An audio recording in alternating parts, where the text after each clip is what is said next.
The arena fell silent as stepped through the reinforced doors. 200 alien spectators from across the galaxy had paid massive credits to witness what they believed would be a brief, brutal demonstration.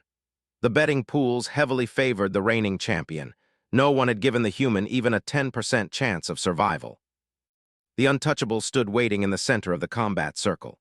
His scaled hide gleamed under the harsh arena lights, each plate of armor-like skin reflecting years of victories. Standing nearly 9 feet tall, with 4 powerful arms ending in razor-sharp claws, he represented the pinnacle of warrior evolution. His species had dominated galactic combat sports for over 3 centuries, and himself had remained undefeated for 12 years. The crowd murmured in various alien languages as they examined the human challenger. Appeared almost comically small by comparison, barely 6 feet tall, weighing perhaps 200 pounds with only 2 arms and no visible natural weapons. His skin looked soft and vulnerable, lacking scales, chitin, or any other protective covering. Many spectators wondered if this was some kind of elaborate joke. Ambassador On of the Galactic Sports Commission adjusted his ceremonial robes and activated the arena's sound system. His voice echoed through the massive dome. "Welcome, beings of all worlds, to this historic championship match." In the red corner, weighing 430 pounds with a perfect record of 147 victories and 0 defeats, the untouchable. The arena erupted with roars, clicks, buzzes, and other sounds of approval from the diverse alien audience. Raised all 4 arms, flexing muscles that could crush steel. His mandibles clicked in what passed for a smile among his people. In the blue corner, On continued, his voice noticeably less enthusiastic. Representing the recently discovered human species from the planet Earth, weighing 198 pounds. The crowd's response was notably muted. Some beings chittered with what might have been amusement. Others seemed genuinely concerned about witnessing what appeared to be an execution rather than a competition. Ignored the crowd's reaction. He had spent months preparing for this moment, not just physically but mentally. The humans had been dismissed by galactic civilization ever since first contact 3 years ago. Earth's technology was primitive by galactic standards, their military laughably weak, their physical capabilities apparently inferior to almost every other spacefaring species. But knew something the galaxy didn't understand about humans, something they would learn today. The referee, a crystalline being whose species valued absolute neutrality, floated into the center of the arena. Its voice resonated through harmonic frequencies that every species could understand. "This match will continue until one fighter yields, loses consciousness, or dies. There are no other rules. Fighters, take your positions." Moved with fluid grace despite his massive size. His 4 arms spread wide, claws extended, as he took a combat stance perfected through generations of his warrior ancestors. His red eyes fixed On with predatory focus.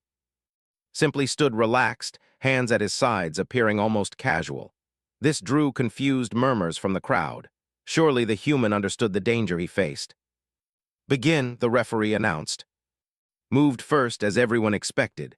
His initial attack was a testing strike, not his full power, but enough to end most opponents. His upper right arm swept towards head with enough force to shatter stone.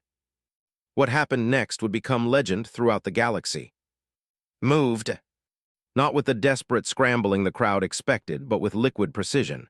He stepped slightly to his left, letting his massive fist pass inches from his face. As the champion's arm extended past its target, struck. His right fist connected with its exposed elbow joint. The sound echoed through the arena, a sharp crack that made several spectators wince.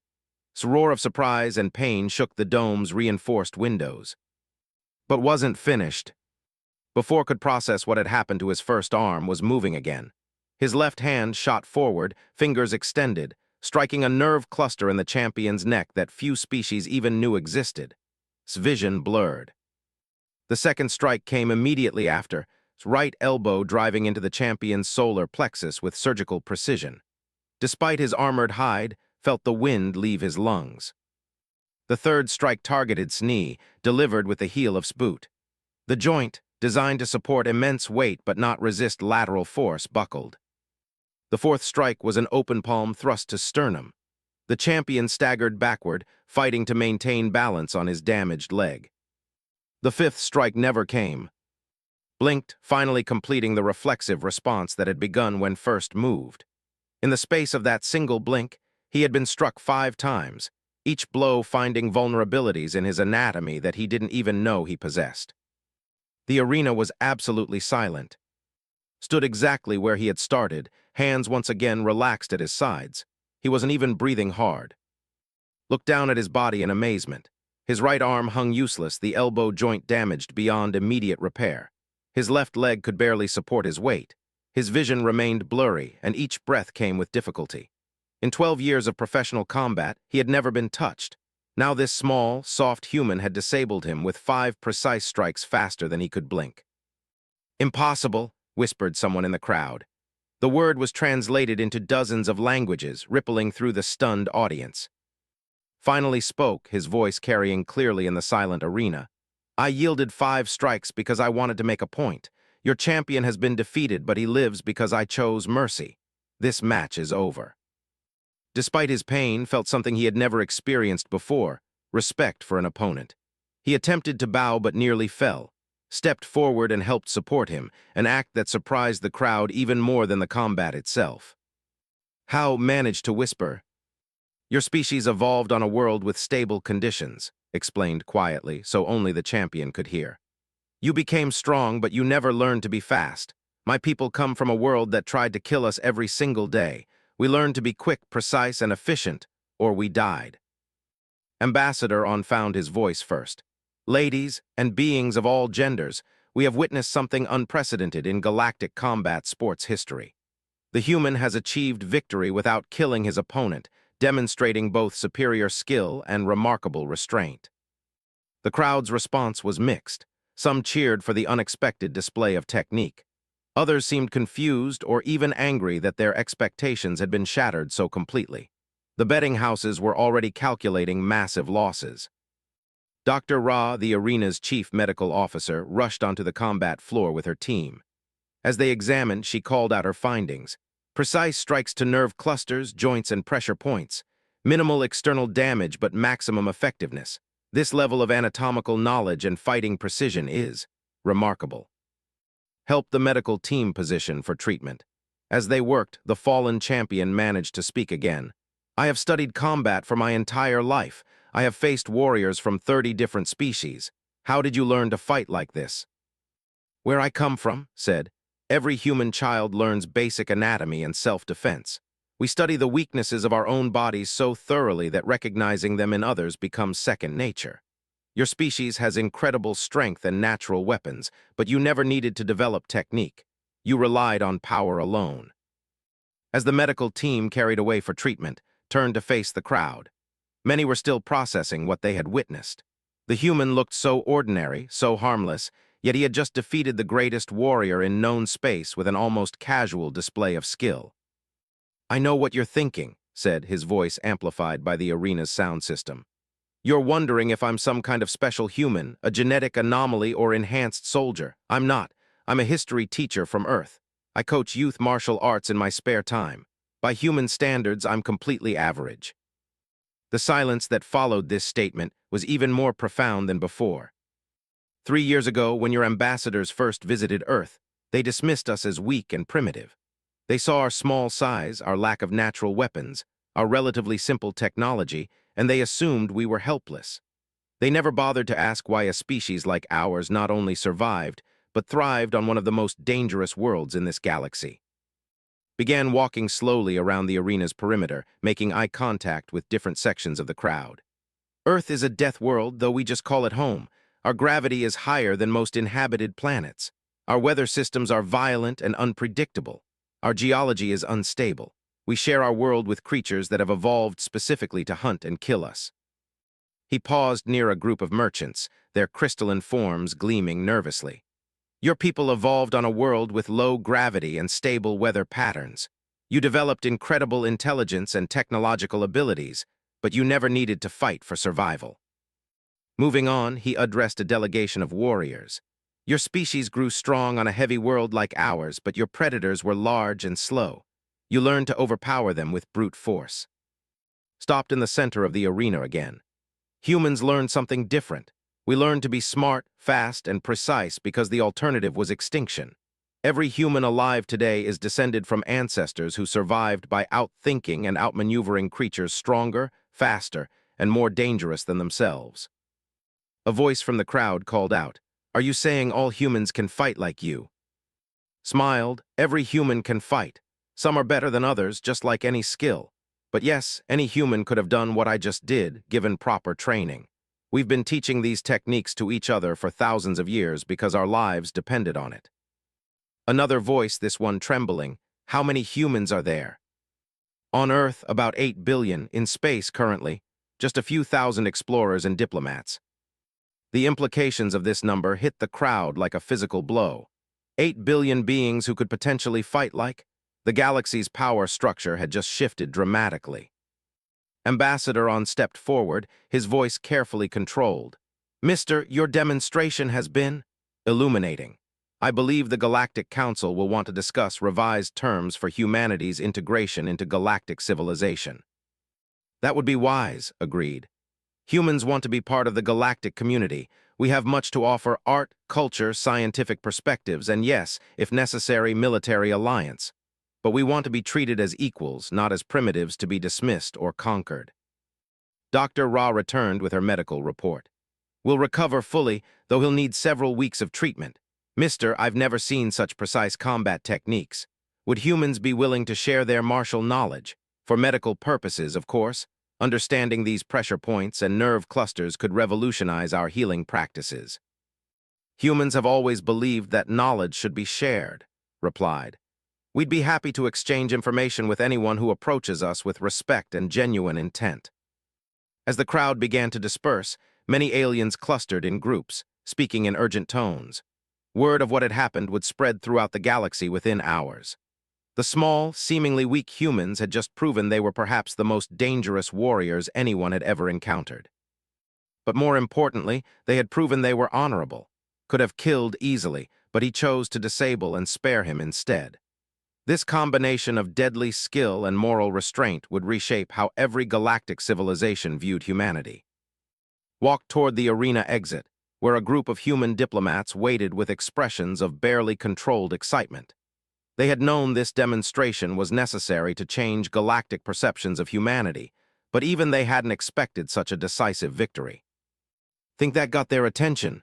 asked Ambassador Sarah, Earth's chief diplomatic representative. "I think," replied, "we're going to be very busy answering questions for the next few months. The galaxy just learned that humans are not the victims they thought we were." As they left the arena, caught sight of being loaded into a medical transport. The former champion raised one of his functioning arms in what might have been a salute, returned the gesture with a respectful nod. The age of humanity's dismissal was over. The age of humanity's recognition had begun. News feeds across the galaxy began broadcasting footage of the match within minutes.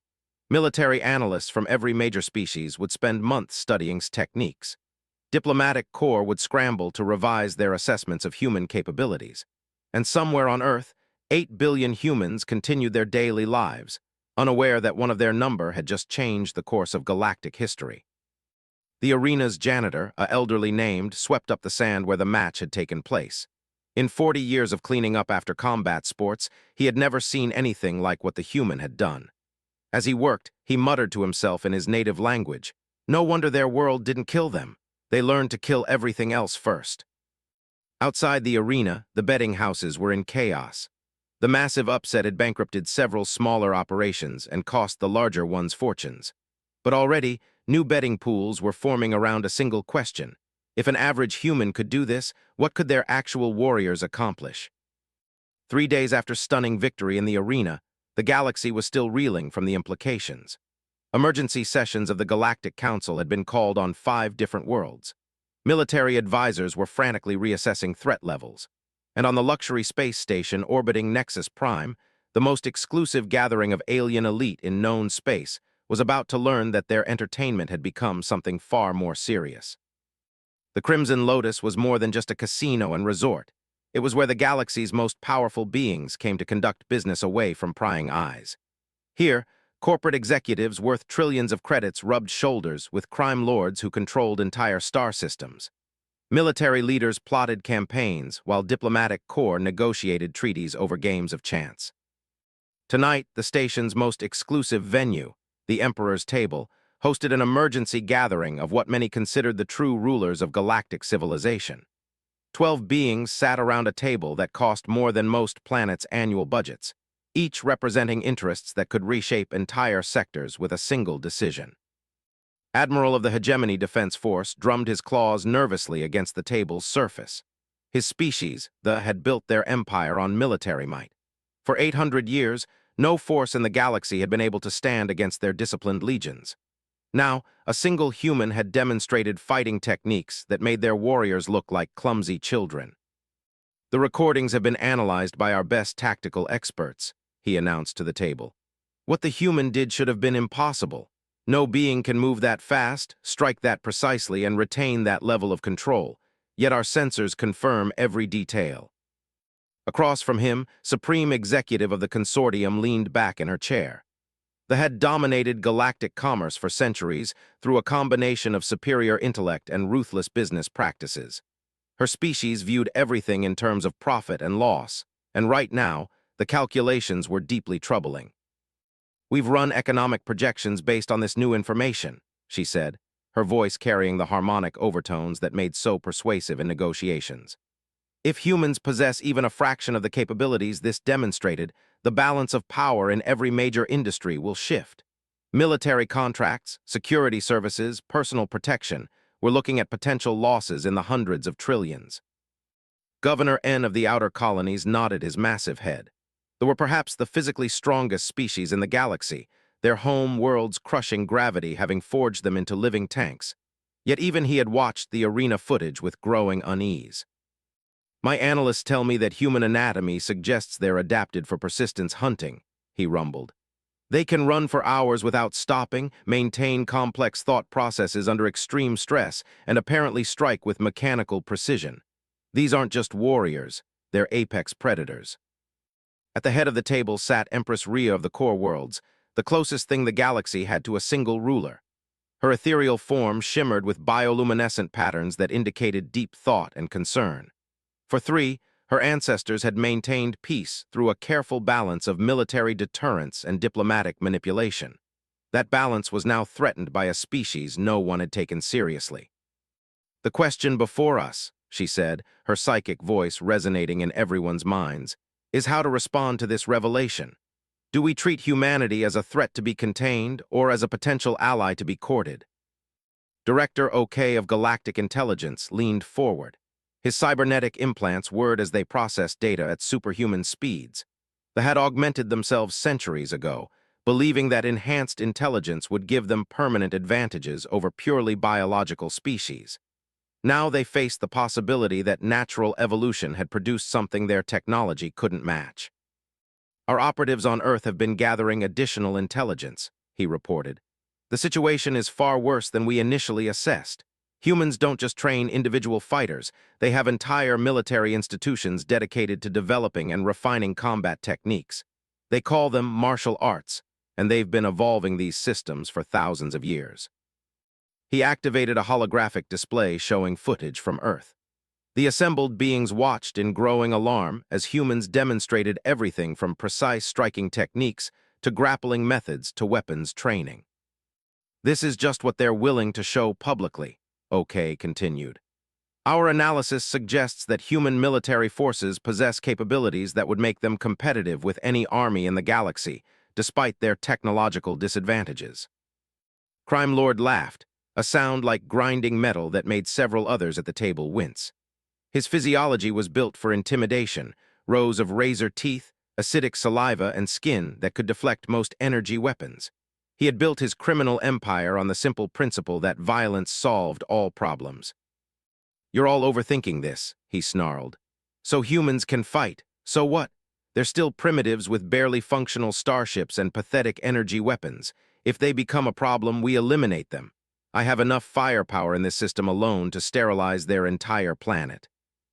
The temperature in the room seemed to drop several degrees as everyone turned to look at him. Empress Rhea's bioluminescent patterns shifted to colors that indicated extreme displeasure. "That," said a new voice from the doorway, would be a serious mistake. Everyone turned to see a human woman entering the chamber. She was tall and athletic, with the kind of easy confidence that comes from absolute competence. Her simple black outfit marked her as Earth's diplomatic, but everyone in the room now understood that appearances meant nothing when it came to humans. "I am Commander Sarah Mitchell," she announced. "I represent Earth's interests in this sector. I understand you've been discussing my species." The security breach was staggering. The Emperor's table was supposedly the most secure location on the most secure station in galactic space. Yet this human had simply walked in as if the multiple layers of defensive systems didn't exist. Admiral's hand moved toward his weapon, then stopped as he remembered what had happened too. "How did you get past our security?" Sarah smiled. "I asked nicely. Your guards are unharmed if that's what concerns you. They're currently taking an involuntary nap in the corridor outside." "Impossible," OK stated flatly. "Our scanning systems would have detected any weapons or technological aids." "You're right," Sarah agreed. "I'm not carrying any weapons or technology beyond what you see. I didn't need them." She moved to an empty chair and sat down without invitation. Despite being outnumbered 12-1 by some of the most dangerous beings in the galaxy, she appeared completely relaxed. "I couldn't help but overhear some of your conversation through your supposedly soundproof walls," she continued. "You're trying to decide whether to treat humanity as a threat or an opportunity. I'm here to help you make the right choice." Crime Lord rose to his full height, towering over the seated human. "You dare come here and threaten us? I could kill you with one hand." Sarah looked up at him with mild interest. "You could try. In fact, I encourage you to try. It would make an excellent demonstration." The size narrowed. He had killed beings twice his size with casual ease. This human was smaller than even the one who had defeated, yet something in her voice gave him pause. Supreme Executive spoke up, her business instincts recognizing a negotiation when she saw one. "What exactly are you proposing, Commander Mitchell?" "A simple exchange of information," Sarah replied. "You want to understand human capabilities. We want to understand galactic civilization's true power structure. It seems we can help each other." Governor N's massive frame shook with what might have been laughter. "You're asking us to reveal our military secrets to a potential enemy." "I'm asking you to be smart," Sarah said. "Demonstrated basic human combat abilities in a controlled environment. Would you like to know what we're capable of when we're actually trying to hurt someone?" The question hung in the air like a physical presence. Everyone in the room understood that they were balanced on the edge of a precipice. How they responded in the next few minutes could determine whether humanity became their greatest ally or their worst nightmare. Empress Ria's psychic voice cut through the tension. "Show us." Sarah nodded and stood up. "Director OK, your cybernetic enhancements give you reaction speeds approximately 40% faster than baseline for your species, correct?" The intelligence director's implants hummed as he processed the question. "How could you possibly know that specific?" He never finished the sentence. Sarah moved. Unlike's demonstration in the arena, this was not a carefully controlled display for entertainment purposes. This was a human operating at full capacity against a target she viewed as potentially hostile. OK's enhanced reflexes kicked in the moment she took her first step. His cybernetic systems calculated her trajectory and began initiating defensive protocols. His augmented muscles tensed to dodge or counterattack. He was still in the middle of those calculations when Sarah's hand gently touched his neck. "Carotid artery," she said conversationally. "A little pressure in exactly the right spot, and blood flow to your brain drops to dangerous levels. Your cybernetic enhancements are impressive, but they still depend on biological systems to function." OK's vision began to blur. His implants screamed warnings about compromised circulation, but his enhanced muscles wouldn't respond to his commands.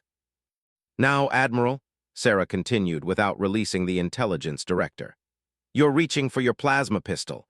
Standard military training suggests you can draw and fire in approximately 1.3 seconds from a seated position." The Admiral's hand froze halfway to his weapon. He could see that Sarah wasn't even looking at him. Her attention remained focused on OK, yet somehow she had tracked his movement perfectly. "The thing is," Sarah explained, "you're making the same mistake most species make. You're thinking of this as a duel, one opponent, one threat, one target. Humans learn to fight pack predators and organized hunters. We develop the ability to track and respond to multiple threats simultaneously.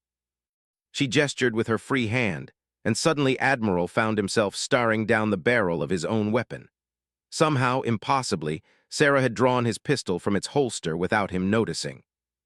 "Crime Lord," she continued, still maintaining her hold on OK. "You're tensing to charge me. Your species' preferred attack pattern is a frontal assault using your natural weapons, effective against most opponents but predictable." The roared and lunged forward, acidic saliva spraying from his jaws. His massive claws extended as he reached for the human who dared mock his strength. Sarah released OK and the charge with minimal effort.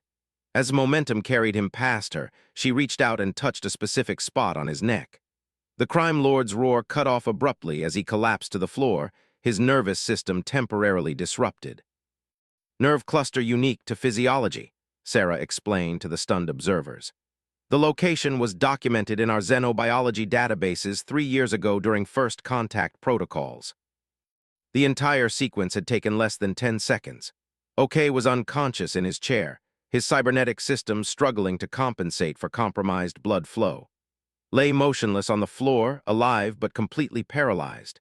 And Sarah stood calmly holding Admiral's weapon, having neutralized 3 of the most dangerous beings in the galaxy without breaking a sweat. "This is what happens when humans are forced to defend themselves," she announced to the remaining 9 beings at the table. "We study our opponents, identify their weaknesses, and exploit them with maximum efficiency. The only reason these 3 are still alive is because I chose to use non-lethal techniques."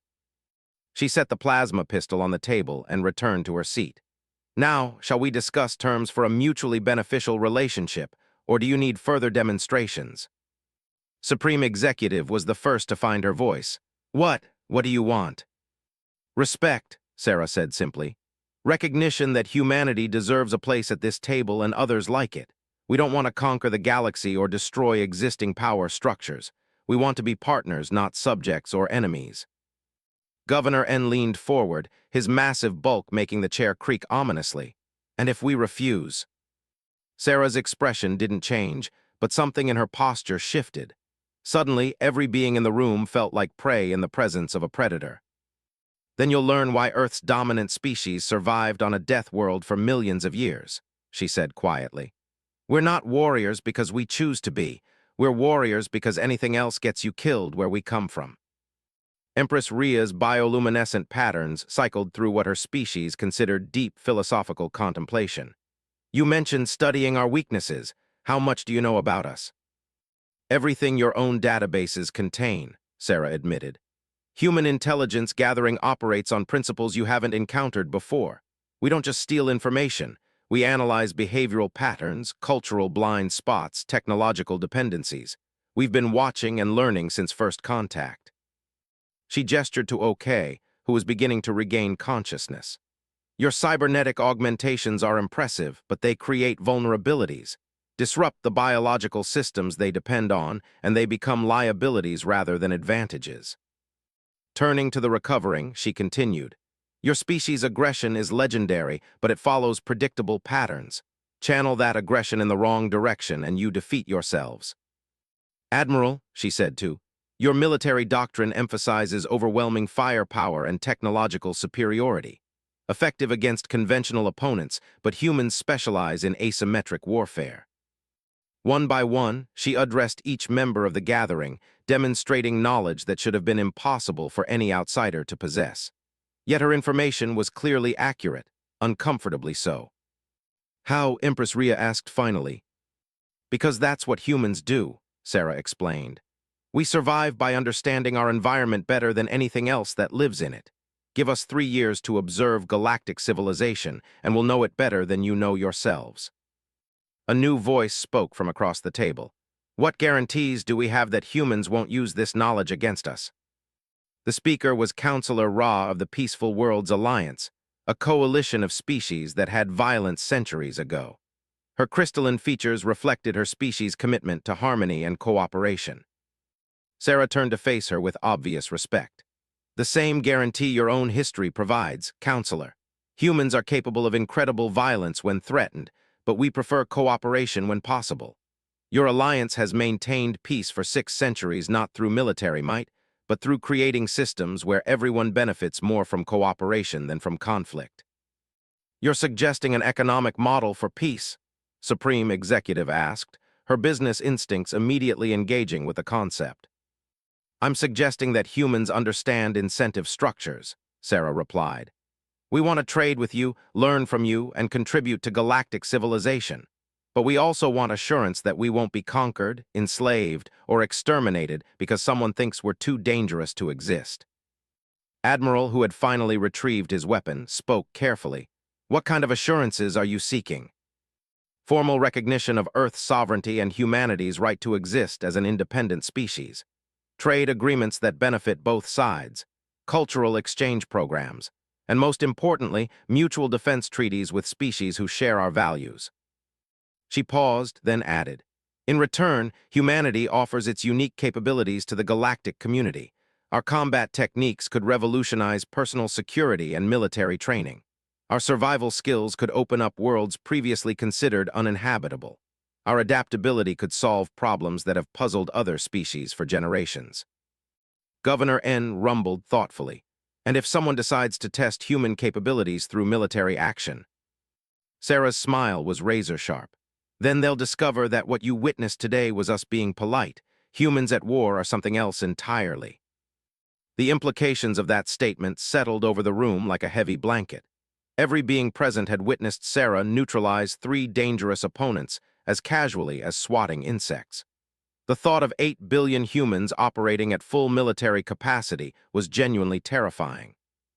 Empress Rhea's patterns shifted to colors indicating decision-making. The Galactic Council will convene an emergency session within the week. Humanity's status will be reconsidered. We appreciate that, Sarah said, standing to leave. But remember, we're not asking for charity. We're offering partnership between equals. As she moved toward the door, OK called out weakly, how did you know about the nerve cluster? Anatomy is classified information. Sarah paused and looked back. We didn't steal it from your databases, if that's what you're wondering. When humans encounter a new species, we observe how they move, how they react to stimuli, how their bodies function under stress. Your anatomy databases just confirmed what our field operatives had already deduced. The door closed behind her, leaving the most powerful beings in the galaxy to contemplate a new reality. Humanity had just demonstrated that they could infiltrate the most secure facilities, neutralize the most dangerous opponents, and possess intelligence that rivaled the galaxy's best espionage networks. More importantly, they had shown restraint. Every person in that room was alive because the humans had chosen mercy over efficiency. As the gathering broke up and its members prepared to contact their respective governments, one fact became crystal clear. The galaxy would never be the same again. Crime Lord, finally able to speak again, summed up everyone's thoughts with characteristic bluntness. We are not dealing with primitives. We are dealing with the most dangerous predators anyone has ever encountered. General stood before the holographic display in the war room of the hegemony's most secure military installation. The 3-dimensional image showed the Sol system in perfect detail, 9 planets orbiting a yellow star, with the 3rd planet highlighted in ominous red. Earth, the world that had become the focus of every military strategist in the galaxy. 2 weeks had passed since the incidents involving and Sarah Mitchell.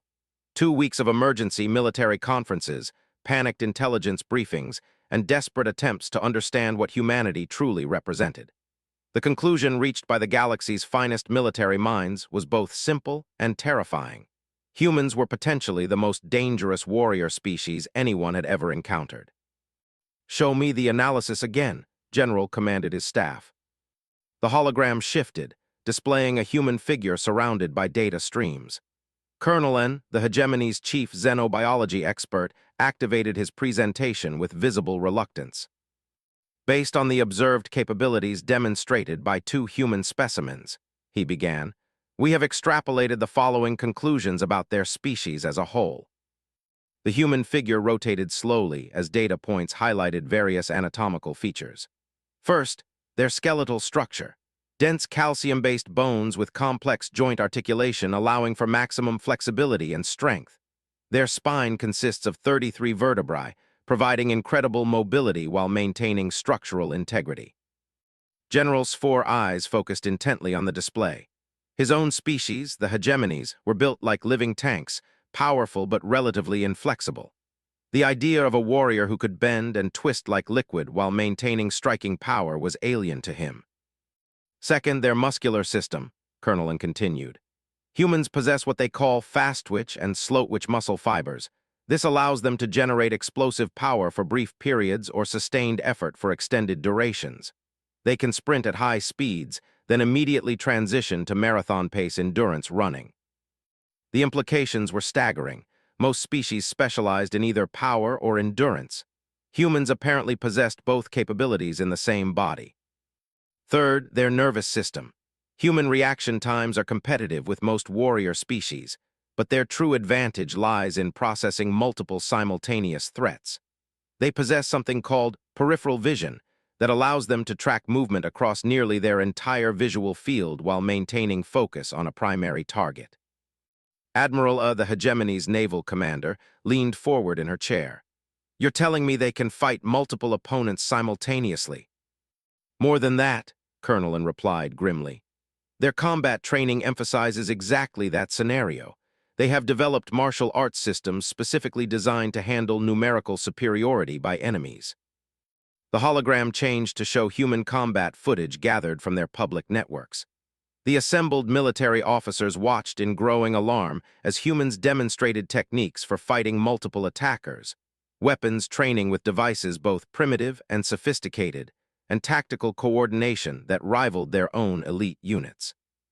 Fourth, and perhaps most disturbing, their psychological profile, the colonel continued. Humans appear to possess what they call compartmentalization, the ability to remain calm and rational while engaged in extreme violence. They can switch between peaceful negotiation and deadly combat within seconds, with no apparent emotional trauma.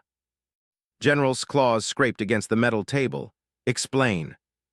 "Most species experience psychological stress when forced to engage in life-or-death combat. This stress reduces efficiency and decision-making capabilities.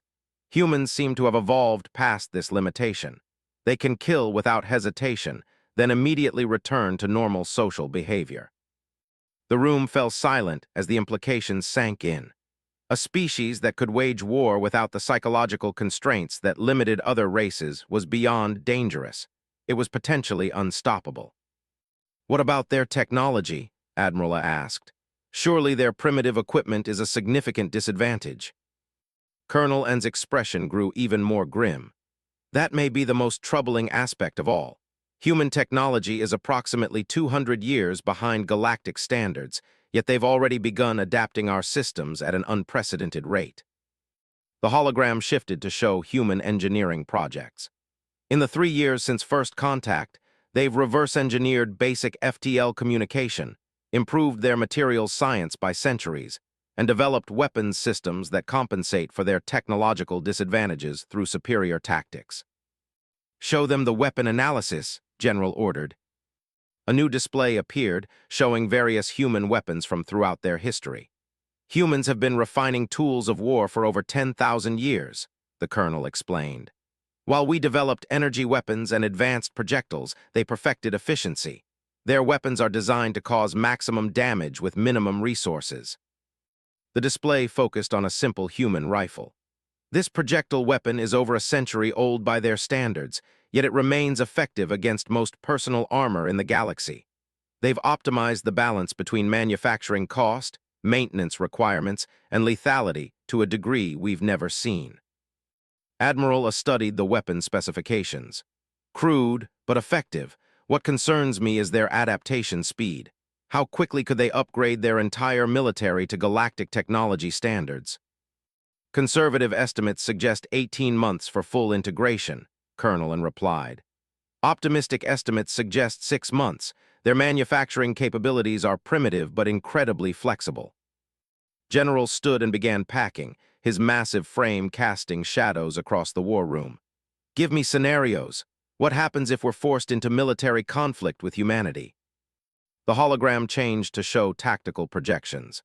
"Scenario 1, direct military engagement using conventional tactics. Projected outcome, hegemony victory, but with casualties exceeding 60% of engaged forces. The number sent a shock through the assembled officers.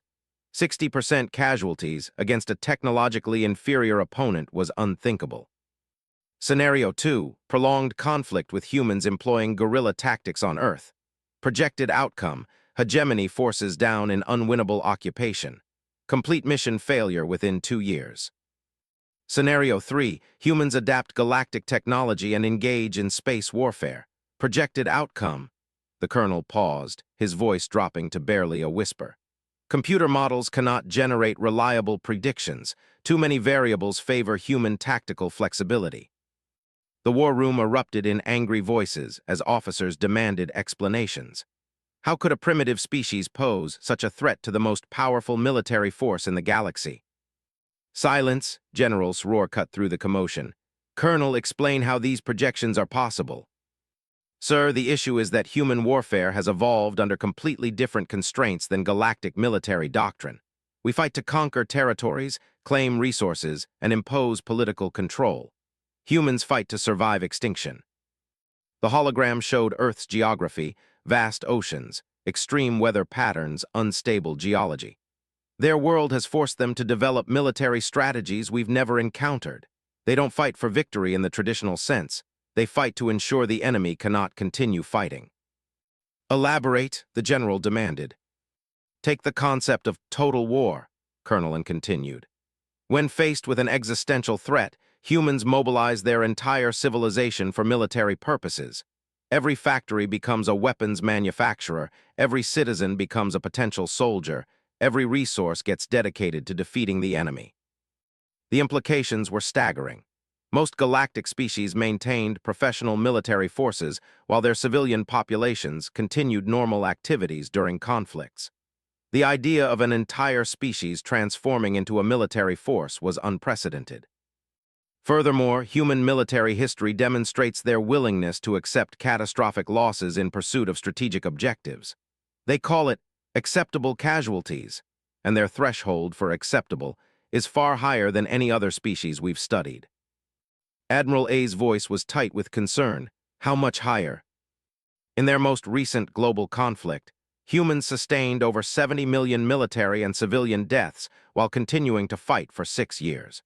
They never considered surrender despite losses that would have broken any other species. The silence that followed was profound.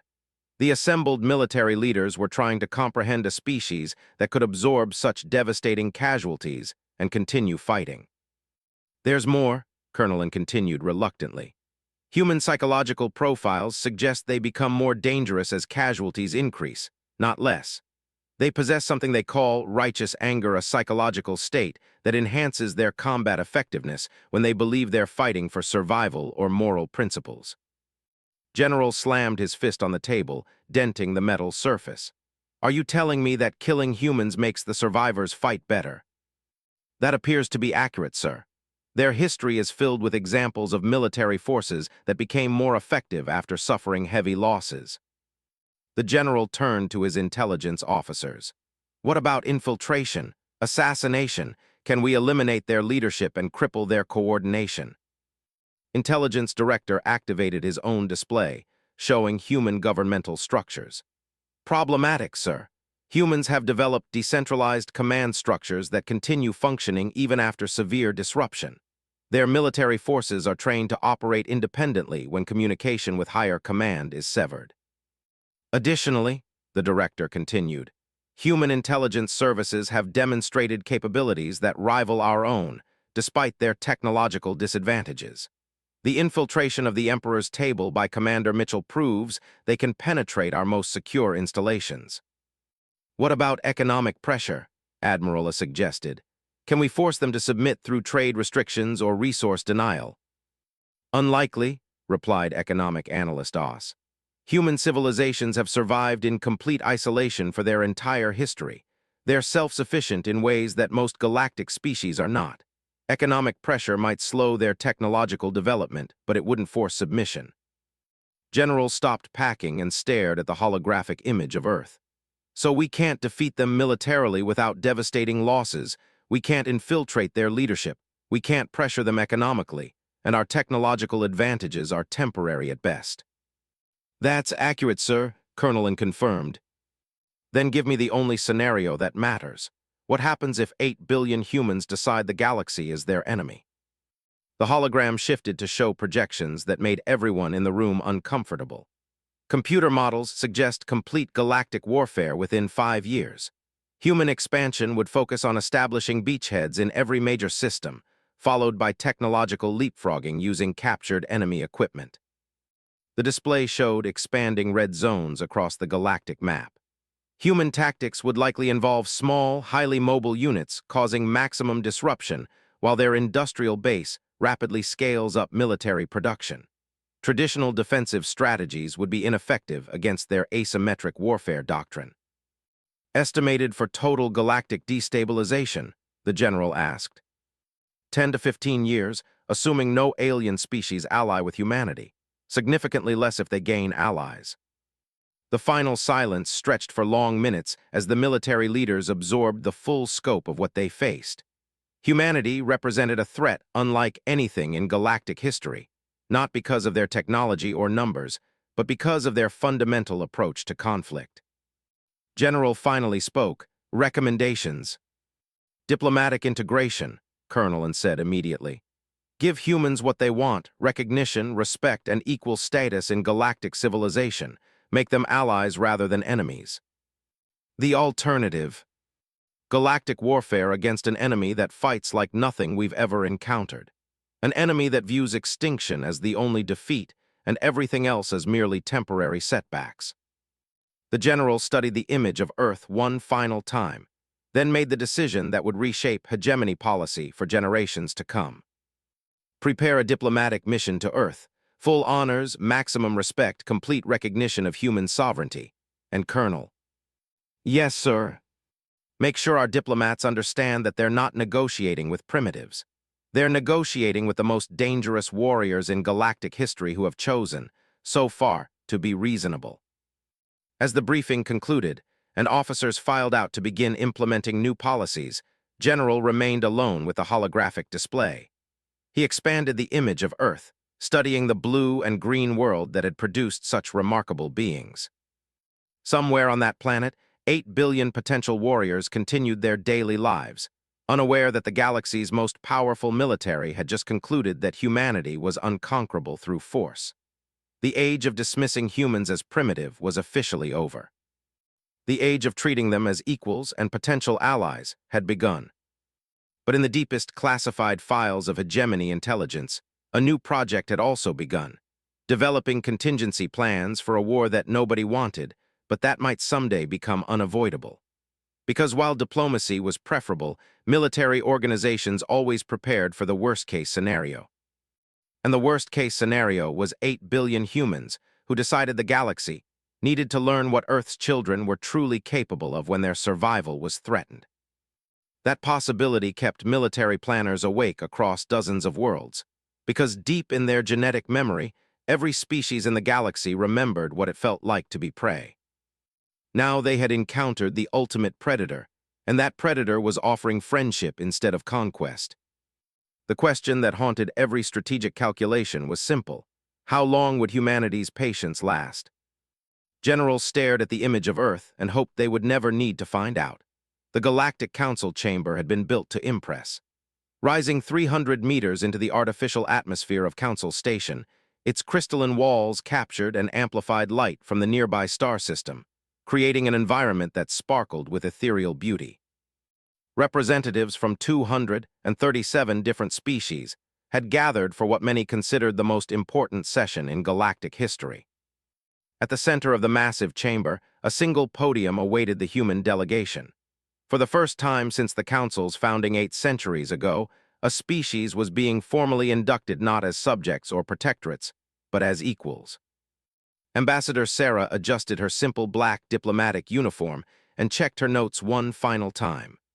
Around her, the other members of Earth's delegation prepared for what would either be humanity's greatest diplomatic triumph or the beginning of an interstellar war. Remember, she whispered to her team, We're not here to beg for acceptance. We're here to negotiate terms for partnership. Dr. James, Earth's chief, nodded nervously. The preliminary medical exchanges have gone well.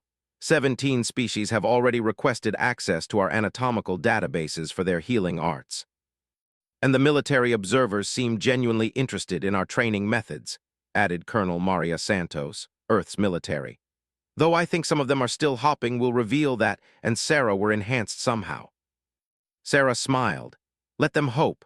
The longer they underestimate human capabilities, the stronger our negotiating position becomes. Captain David, Earth's youngest diplomat at 28, looked around the chamber with obvious awe. I still can't believe we're here. 3 years ago, they thought we were primitives barely worth first contact protocols. 3 years ago, they didn't understand what Earth had produced, Ambassador replied. Today, they do. The question is whether they'll choose cooperation or containment. A harmonic tone filled the chamber as Speaker called the session to order. The ancient ethereal's bioluminescent patterns shifted through the formal colors of constitutional procedure as she addressed the assembly. Honored representatives of the Galactic Council, we convene this historic session to address the application of the human species for full membership in galactic civilization.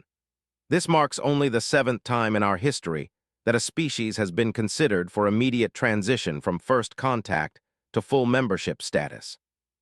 Murmurs rippled through the assembled delegates. Most species required decades or centuries of gradual integration before achieving full recognition. The chair recognizes Ambassador Sarah of Earth to present humanity's formal application. Sarah walked to the central podium, her footsteps echoing in the vast chamber. 237 different alien physiologies focused their attention on the human representative, many still struggling to reconcile her ordinary appearance with the combat capabilities her species had demonstrated. Honored Speaker, esteemed representatives, Sarah began, her voice carrying clearly through the chamber's acoustics. I stand before you not as a supplicant seeking charity, but as the representative of a species offering partnership. She activated the holographic display system, showing an image of Earth from space. 3 years ago, your first contact teams dismissed humanity as primitive because our technology lagged behind galactic standards. They saw our small size, our lack of natural weapons, our apparently fragile physiology, and concluded we were a minor species suitable only for protectorate status. The image shifted to show human cities, populations, and industrial capabilities. What they failed to understand was that evolution on Earth required different solutions than those found elsewhere in the galaxy. We didn't develop natural armor because we learned to avoid damage entirely. We didn't develop overwhelming strength because we learned to use precision instead of force. A new series of images appeared, humans engaged in various activities from art to science to exploration. Humanity offers the galactic community several unique advantages. Our adaptability allows us to survive and thrive in environments that challenge other species. Our problem-solving approaches, developed through millions of years of environmental pressure, provide fresh perspectives on challenges that have puzzled galactic civilization. But most importantly, Sarah continued, we offer proven loyalty to our allies and absolute dedication to protecting what we value. She paused, letting that statement resonate through the chamber. Several representatives have expressed concern about human military capabilities. These concerns are understandable but misguided. Yes, humans are effective warriors. We had to be, or we would have gone extinct long ago. But our warrior nature is defensive, not aggressive. The holographic display showed human history, not the wars, but the rebuilding afterward. After every conflict in our history, humans have focused on reconstruction, healing, and ensuring that war becomes unnecessary. We fight only when forced to defend ourselves or our allies. From the gallery of observers, Admiral of the Hegemony spoke up.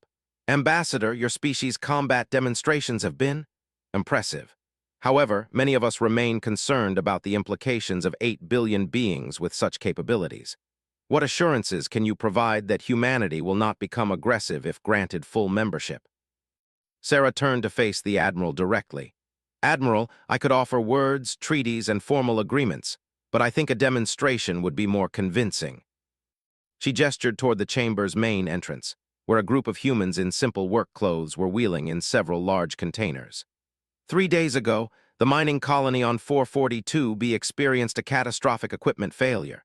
Their atmospheric processors shut down, their emergency supplies were depleted, and they had perhaps 48 hours of breathable air remaining.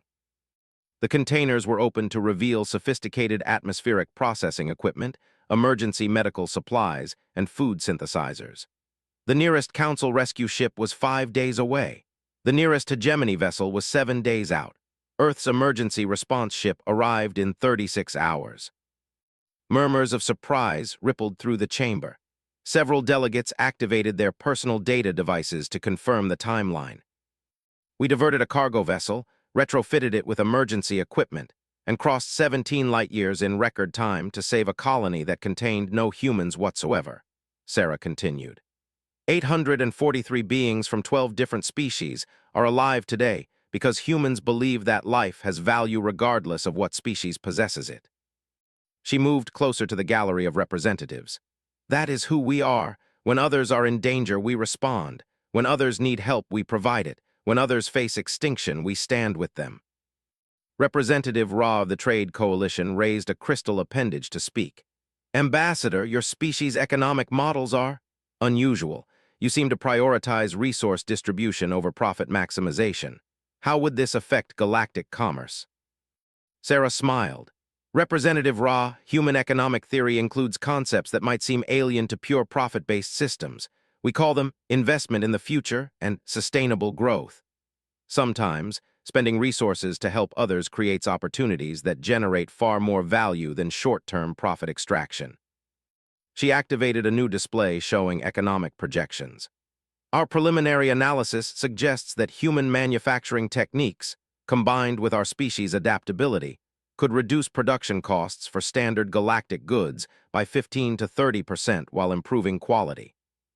Additionally, human recreational and cultural exports, entertainment, art, philosophy, and cuisine, represent entirely new market categories.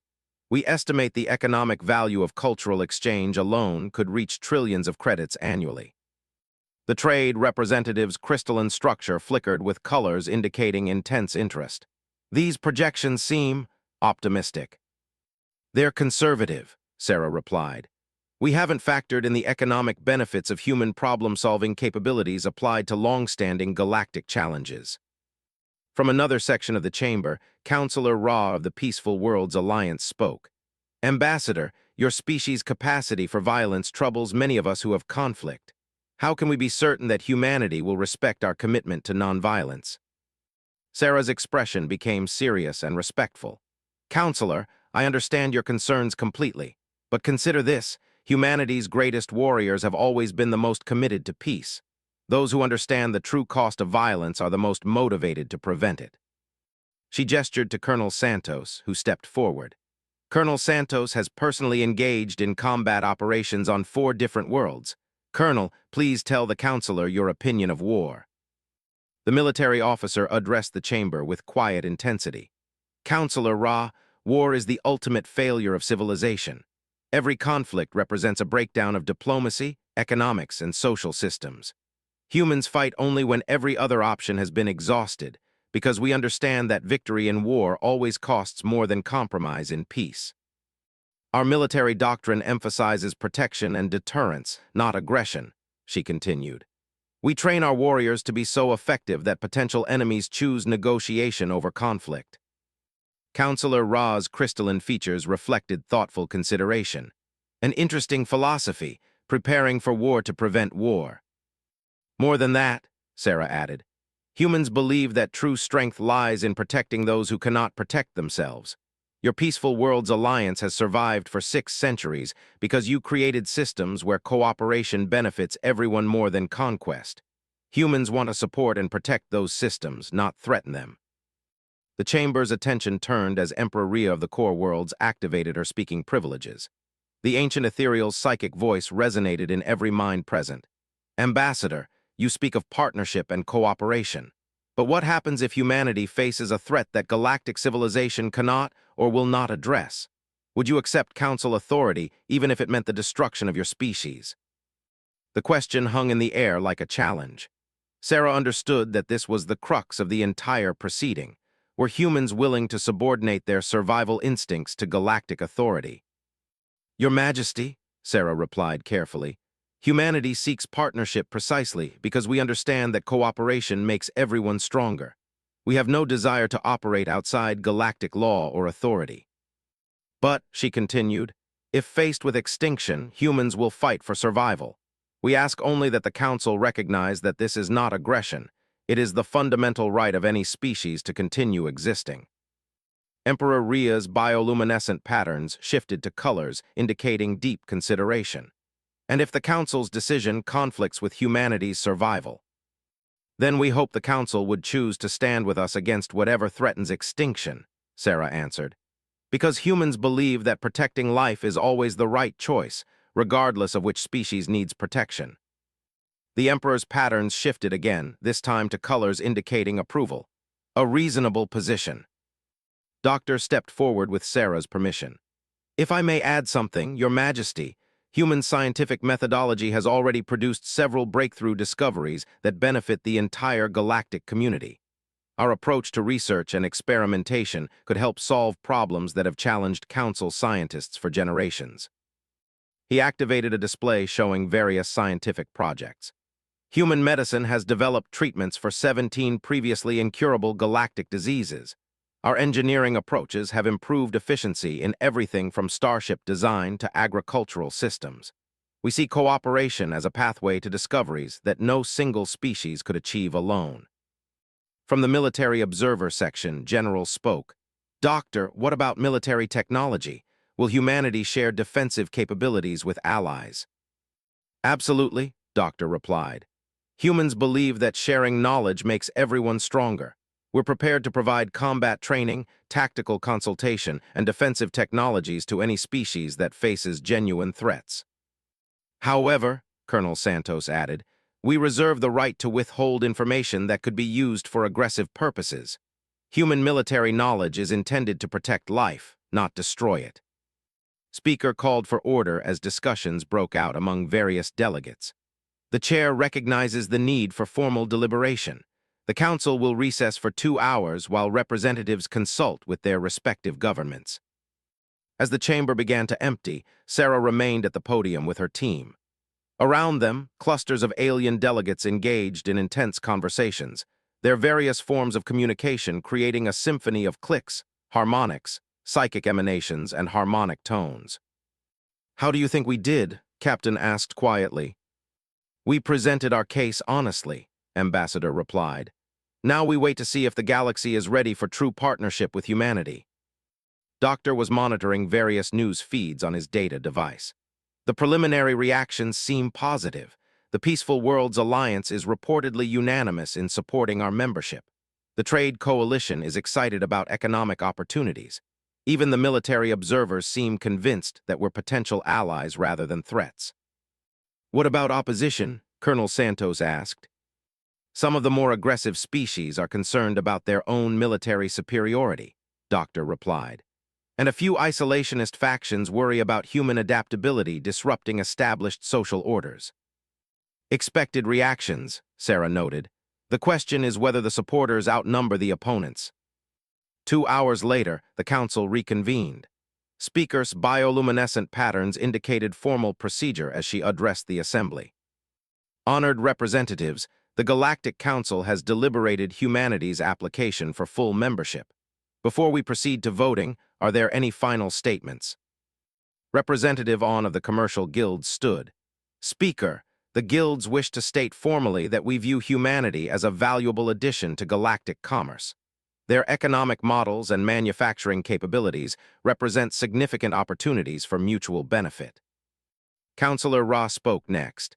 The Peaceful Worlds Alliance endorses humanity's membership. Their commitment to protecting life aligns with our fundamental values. Admiral Rose from the military section. The Hegemony Defense Force recommends approval. Humanity would be a valuable ally in maintaining galactic security. One by one, major faction leaders expressed their positions. The overwhelming majority favored human membership, though several voiced concerns about monitoring and gradual integration. Finally, Emperor Rhea spoke for the core worlds. Humanity represents something new in galactic civilization, a species that achieved greatness through adversity rather than advantage. They offer capabilities we lack and perspectives we need. The core worlds support their application. Speakers' patterns shifted to the formal colors of constitutional procedure. The Council will now vote on Resolution 847 Alpha, full membership status for the human species of Earth, with all rights, responsibilities, and privileges thereof. The voting process was swift but dramatic.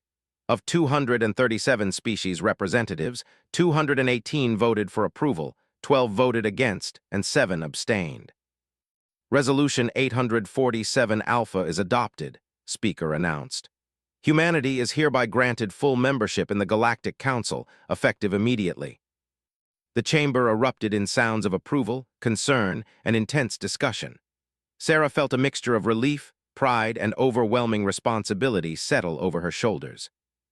Ambassador, Speaker continued, would you care to make a statement on behalf of your species?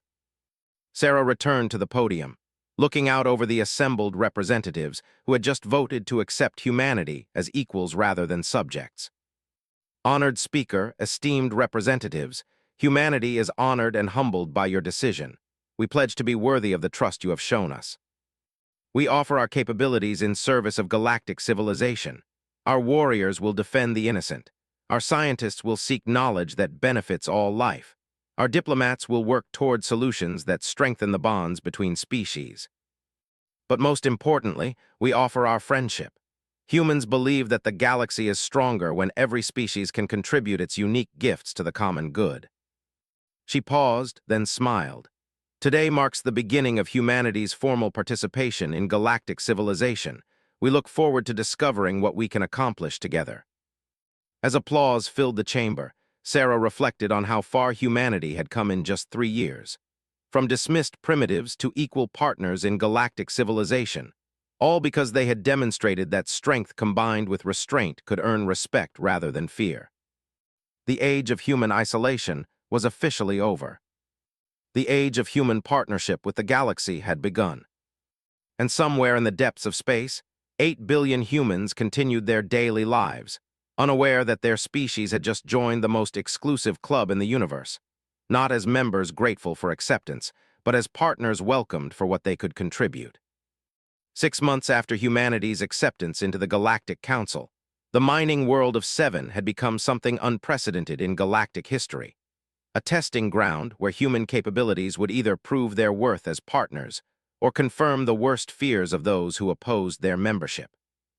The crisis had begun 3 weeks earlier when the Devourers emerged from the galactic rim. Ancient and utterly hostile to all organic life, they represented a threat that had terrified galactic civilization for. Previous encounters had required the combined military might of dozens of species to repel even small incursions. Now, a massive Devourer fleet was advancing through the outer colonies, consuming everything in their path. Seven was their next target, a mining world with limited defenses and over 2 million inhabitants from 47 different species. The Galactic Defense Force had already declared the world indefensible and ordered evacuation. With only 48 hours before the Devourer fleet arrived, perhaps half the population could be saved. That was when Earth volunteered to defend the planet.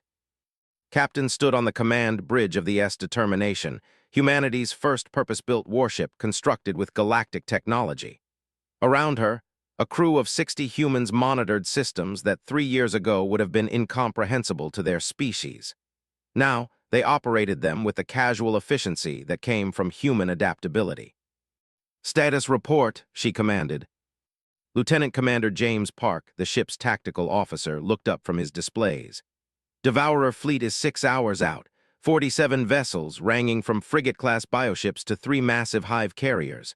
Estimated total enemy force, approximately 200,000 Devourer warriors. "Friendly forces?" Captain asked. 3 human destroyers, 2 Council frigates that refuse to evacuate, and whatever planetary defense systems we can jury-rig in the next few hours, replied Commander Sarah, the ship's engineering officer. The odds were staggering. 5 ships against 47, with human forces representing the majority of the defensive fleet. Every military analyst in the galaxy had calculated the outcome: complete annihilation of the defenders within hours of engagement. But humans had never been good at accepting impossible odds. "Commander, what's the status on the planetary modifications?" Captain inquired. "Mining laser arrays have been converted to anti-ship weapons. Not powerful enough to destroy Devourer bioships, but they can damage them. Ore processing plants have been turned into ammunition manufacturing facilities, and we've set up the surprise you requested in the asteroid belt." Captain smiled grimly. The surprise was something no galactic military had ever attempted, using human ingenuity to turn the system's natural features into weapons. "Communications, open a channel to the evacuation fleet," she ordered. The main screen showed Admiral of the Council Evacuation Fleet, her massive frame clearly agitated. "Captain, I must once again urge you to reconsider this course of action. The Devourers cannot be stopped with conventional tactics. You're sacrificing your ships and crews for nothing." "Admiral," Captain replied respectfully, "humans appreciate your concern, but we've never been ones to abandon civilians in need. Besides, we have some unconventional tactics we'd like to try." "Captain, no disrespect to your species' capabilities, but the Devourers have destroyed entire star systems. What can 5 ships accomplish against such a force?" "We'll find out in about 6 hours," Captain said.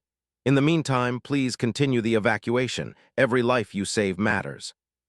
As the communication ended, Dr. Lisa, the ship's xenobiology expert, approached the captain's station. "I've been analyzing the Devourer bioship data we received from Council archives. I think I've found something significant." "Show me." Doctor activated a holographic display showing the internal structure of a Devourer vessel. "The bioships are essentially living organisms. They grow, they heal, they reproduce. But that also means they have biological vulnerabilities that purely mechanical ships don't possess." She highlighted specific sections of the alien vessel. "Look at these neural pathways.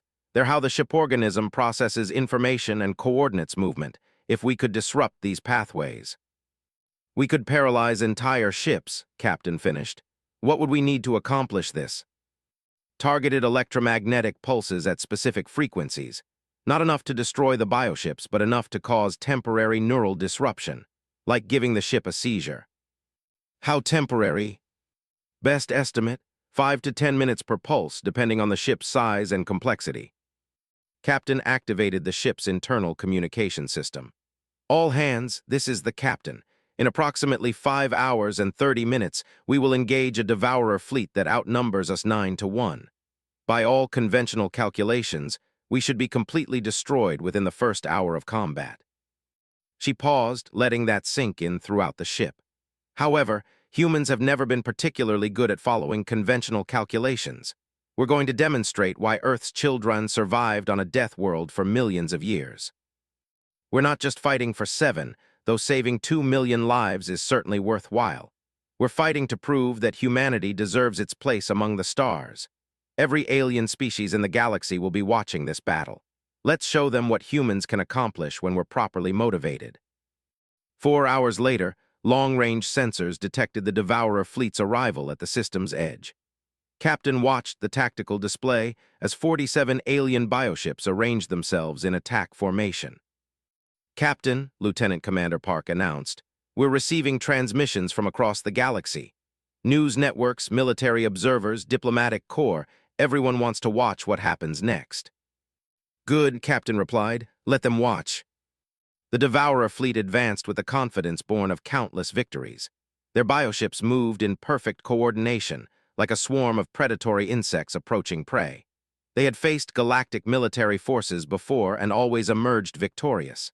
These few ships defending an insignificant mining world appeared to be no threat at all. That assessment lasted until they reached the asteroid belt. "Now," Captain commanded. Throughout the belt, hundreds of mining charges detonated simultaneously. Not randomly, but in carefully calculated sequences that turned asteroids into high-velocity projectiles aimed directly at the advancing Devourer fleet. The first wave of asteroid fragments struck the lead bioships like a cosmic shotgun blast. While individually too small to destroy the massive vessels, the collective impact of thousands of chunks of rock and metal moving at incredible speeds caused significant damage to the organic hulls. But that was just the beginning. Phase 2, Captain ordered. The human ships opened fire, but not with conventional weapons. Instead, they launched specially designed electromagnetic pulse missiles that Doctor had configured during the past few hours. The missiles struck their targets and discharged, sending precisely tuned energy pulses through the Devourer bioship's neural networks. The effect was immediate and devastating. 12 Devourer vessels suddenly lost coordination, their bioship nervous systems overwhelmed by the electromagnetic interference. They drifted helplessly, their crews struggling to regain control of their living ships. Direct hit on their command vessel, Lieutenant Commander Park reported with excitement. The Hive carrier is completely disabled. All ships advance to attack formation, Captain commanded. Target the disabled vessels while they're vulnerable. The human fleet moved with predatory efficiency, concentrating their firepower on the paralyzed Devourer ships. Within minutes, 6 bioships had been destroyed outright, their crews eliminated before they could recover from the neural disruption. But the Devourer fleet was adapting. The remaining vessels spread out, minimizing the effectiveness of area effect weapons while they're disabled ships. The galaxy would never be the same again. And somewhere in the depths of space, 8 billion of those predators continued their daily lives, unaware that their species had just negotiated from a position of strength for the first time in galactic history. That question would keep military planners awake across the galaxy for years to come.